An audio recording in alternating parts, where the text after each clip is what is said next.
This episode of The Memory Palace is brought to you by Article. We are big fans of Article here at The Memory Palace. This room of the palace, the ballroom where I'm sitting right now, it's palatial, trust me, is lit beautifully by a legit beautiful lamp from Article.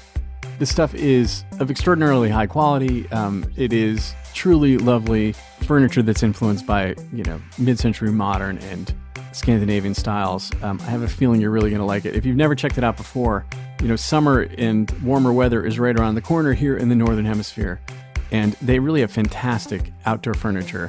It's totally worth checking out. Go to article.com and take a look. The stuff looks great, and it is made with all these outdoor-friendly materials like teak and acacia wood and granite and galvanized steel and rattan. And it comes to you with a flat delivery fee of $49, regardless of what you're buying and how big the order is. So go to www.article.com/memorypalace and get $50 off your first purchase of $100 or more. That is www.article.com/memorypalace. Go check it out.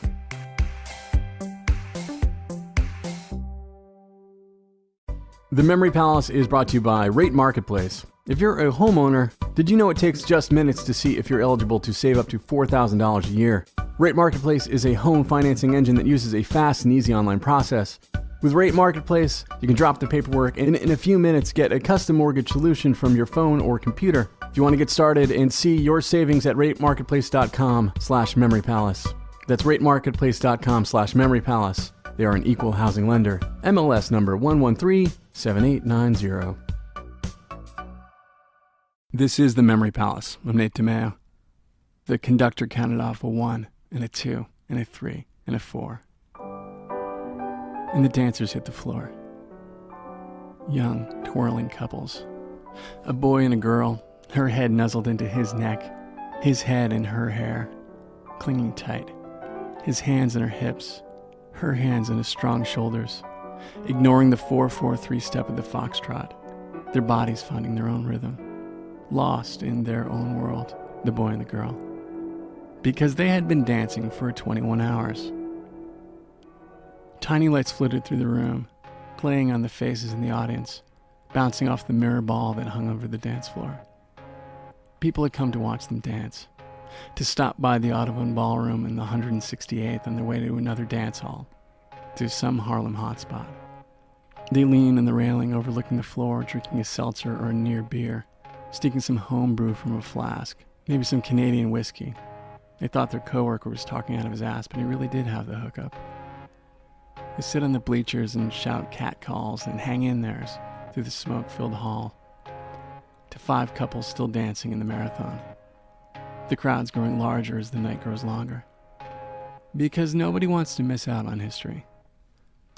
Surely some in the audience had already seen it, just a few weeks before, right there on the parquet floor of the Audubon, when Alma Cummings, a 32-year-old dance teacher, just moved to the city from Texas, danced for 27 hours, 50 minutes on, 10 minutes off, burning through 6 partners on her way to a world record, and to an instant celebrity that was a brand new thing, and was intoxicating, and inspiring, and had young men and especially young women lining up at ballrooms and dance halls in New York and Houston and Erie, Pennsylvania, pretty much all over, to get numbers pinned to the backs of their shirts, and see if their legs and their shoes could carry them to a cash prize, in a moment different from the ones working the assembly line, or driving rivets, pulling up lobster traps, whatever.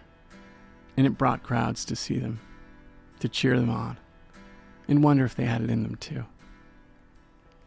And on this night, near midnight, April 15th, 1923, it brought the New York Police Department. They'd been sent to shut it down. A judge had issued an order. There was some old ordinance, something that could be stretched to cover this thing that no one had even imagined when it was written. But somebody had to look out for these kids if they wouldn't look out for themselves, risking injury, dehydration, for an outside shut at some what? I mean, come on.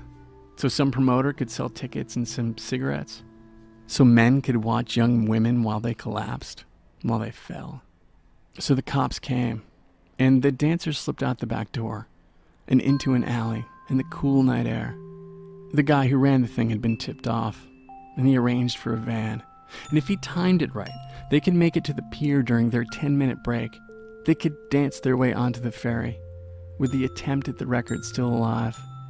And so in the early moments of April 16th, 5 young couples stepped on a boat on the Hudson to keep their dreams alive and try to make it to New Jersey, like a Bruce Springsteen song in reverse.